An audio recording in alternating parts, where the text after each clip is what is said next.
उसके पास न जाने कौन सी गीदड़ संगी है कि उसका हर काम बन जाता है। नाज़रीन, ये अल्फाज तो आपने सुन ही रखे होंगे। उलूम सहर के माहिरीन के मुताबिक गीदड़ संगी एक ऐसा जबरदस्त तिल्स्म है जिस पर किसी किस्म के इल्म, अमल या चिल्ले की जरूरत नहीं पड़ती, बल्कि ये अपने आप में एक ऐसी अनमोल चीज है कि जिसमें बेशुमार ताकतवर फवाद छुपे हैं। इसके असरात इतने सरीउल असर होते हैं कि कुछ ही अरसे में कंगाल शख्स पर दौलत की बारिश होने लगती है। वीडियो में आगे चलकर हम आपको असल गीदड़ संगी की पहचान भी बताएंगे। दोस्तों, जादू की दुनिया में सबसे पुरअसरार शय यानी गीदड़ संगी क्या है, कैसे और कहां से मिलती है? बालों के इस गुच्छे में ऐसा क्या राज पिन्हा है कि लोग इसको हासिल करने के लिए मुंह मांगी रकम देने को तैयार रहते हैं? आज हम इसी पर तफसीली गुफ्तगू करेंगे, साथ रहिएगा। दोस्तों, कहा जाता है कि कोई भी आमिल या जोगी गीदड़ संगी और सांप के मनके के बिना मुकम्मल नहीं होता। गीदड़ संगी को खुशबख्ती की अलामत समझा जाता है। इसका अंग्रेजी नाम जैकल हॉर्न तलिस्मान है और अक्सरियत का मानना है कि जिसके पास भी असल गीदड़ संगी होगी, दौलत उसकी गुलाम बन जाएगी और खुशहाली उसके घर में डेरा डाल लेगी। दोस्तों, आवाम में गीदड़ संगी से मुतालिक बेशुमार गलत फहमियां पाई जाती हैं। कुछ लोग इसको गीदड़ की नाव समझते हैं, कुछ के मुताबिक ये सर के बालों का गुच्छा है, जबकि कुछ जोगी इसको एक ऐसे गीदड़ के सर पर निकलने वाले सींग बताते हैं जो कि गिलहरी के बराबर होता है और पहाड़ी इलाकों में पाया जाता है, और इसे तलाश करना भी जुए शीर लाने से कम नहीं।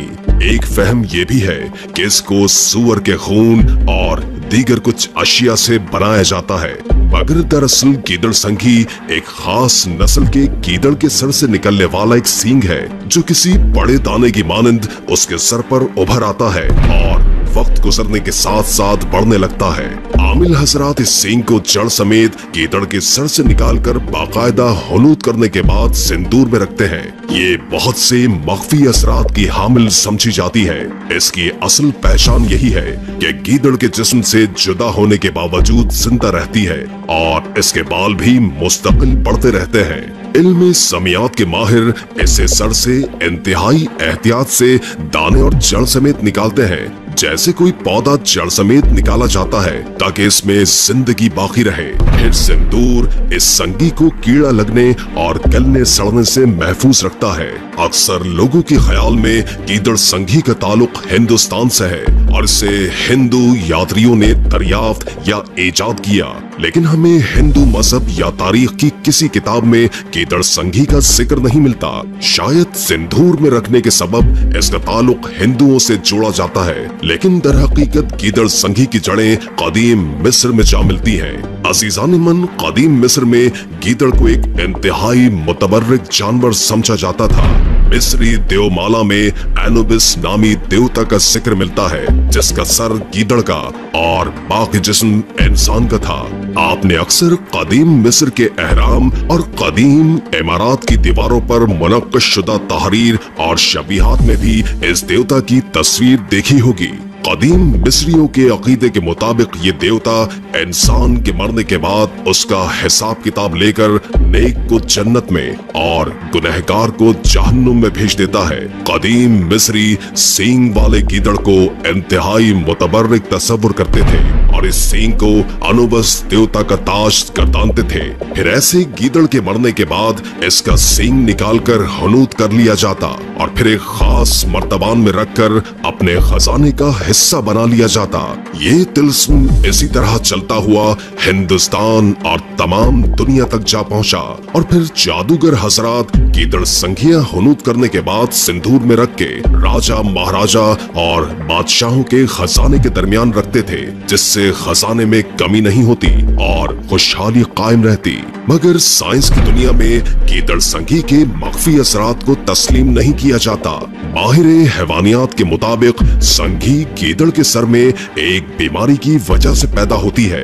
ये दाना या सींग दरअसल एक ट्यूमर होता है जो कभी कभार गीदड़ों के सर में निकल आता है। इसको गीदड़ के सर से अलग करने पर इसके बढ़ने की वजह ये होती है कि ट्यूमर पैदा करने वाले बैक्टीरिया इस संघी में मौजूद होते हैं, जो एक दूसरे को खाकर बढ़ते हैं, जिससे महसूस होता है कि गीदड़ संघी बढ़ रही है। लेकिन साइंस इस बात से भी वाकिफ है कि माहिर तिलिस्मात ज़माने कदीम से गीदड़ संघी के मख्फी असरात से वाकिफ हैं और इसको हर जमाने में एक पुरअसरार हैसियत रही है। ट्यूमर और भी बहुत से जानवरों को होता है, लेकिन इसमें ये मख्फी खुसूसियात नहीं होती और वो जिस्म से अलग होने के बाद गलने सड़ने लगता है, जबकि गीदड़ संघी जिंदा रहती है और इसके बाल भी बढ़ते रहते हैं। इसी तरह बहुत से पत्थरों, लकड़ियों और जानवरों के आज़ा में कुछ ऐसी मख्फी खुसूसियात होती हैं कि जिनके फवाइद और समरात से दुनिया वाकिफ है,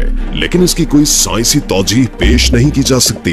नाज़रीन ग्रामी, अमूमी ख्याल के मुताबिक गीदड़ संघी महज माशी हालात बेहतर करने के काम आती है, जबकि दरहकीकत गीदड़ संघी की कई अक़साम हैं जिनके जरिए मुख्तलिफ किस्म के काम लिए जाते हैं। जैसे साम गीदड़ संघी का ताल्लुक मालो दौलत से है, जबकि छुपा गीदड़ संघी दुश्मनों पर हावी होने के लिए इस्तेमाल होती है।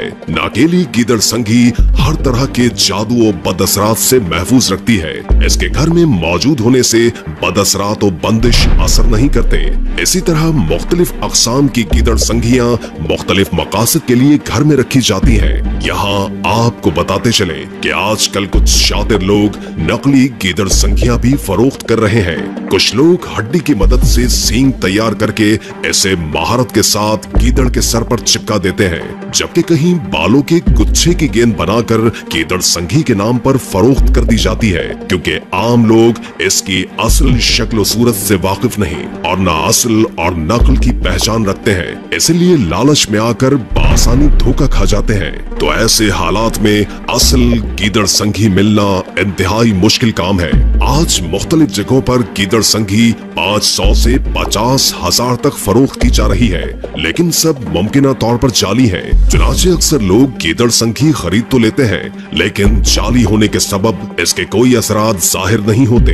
दोस्तों, यकीनन आपको कोई असल गीदड़ संघी की पहचान का तरीका नहीं बताएगा, लेकिन चलिए हम आपको ये राज भी बताए देते हैं। नाज़रीन, असल गीदड़ संघी की पहचान इसके बालों का बढ़ना है। असल गीदड़ संघी खाक किसी भी किस्म की हो, उसके बाल लाजमी बढ़ेंगे और उनमें जिंदा जानवरों के बालों की सी चमक भी जरूर जाहिर होगी। तो असल गीदड़ संघी की पहचान करना मकसूद हो तो इसे सिंदूर में गाड़कर शफाफ जार में हवा बंद कीजिए और जार को किसी इंतहाई महफूज अंधेरे मकाम पर रख दीजिए। कुछ ही अरसा गुजरने के बाद आप देखेंगे कि जाल के अंदर सिंदूर की सतह पर गीदड़ संघी के बाल घास की तरह उगे हुए नजर आएंगे। अगर ऐसा हुआ तो गीदड़ संघी असल है, और नहीं तो समझ लीजिए कि आपको चूना लग चुका है। नाज़रीन ग्रामी, वीडियो के इख्तिताम पर हम ये बात वाज़े कर देना चाहते हैं कि हमारा मकसद तोहमात या ज़ईफ़ुल अक़ादी का फरोग हरगिज़ नहीं, बल्कि हमने गीदड़ संघी से मुतालिक वो मालूमात फराहम करने की सही की है जो आमिलीन और पुराने पुश्त दर पुश्त खानदानी जोगी बयान करते हैं। वीडियो के बारे में अपनी कीमती आरा से जरूर आगाह कीजिएगा। इजाजत दीजिए। अल्लाह निगहबान।